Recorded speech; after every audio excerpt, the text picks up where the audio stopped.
श्री श्री ठाकुर अनुकूल चंद्रंकर नारायण नीति ग्रंथ पाठ। झियो मोर तुमर सेवा तुमर चलवा तुमर चिंता तुमर कहवा पुरुष जन साधारण भितर जेपरी ओपरी गोटे भावर सृष्टि करे जो से अवनत मस्तकरे नतजान होई ससंभ्रमे भक्ति गदगद कंठरे माँ मोर जननी मोर कही मुग्ध हुअन्ति बुद्ध हुअन्ति तृप्त हुअन्ति कृतार्थ हुअन्ति तेबे ही तुम्हें नारी तेबे ही तुम्हें सती।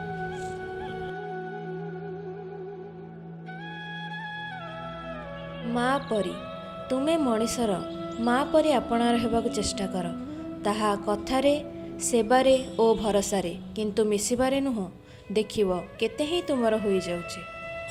भाग 1 वंदे पुरुषोत्तम।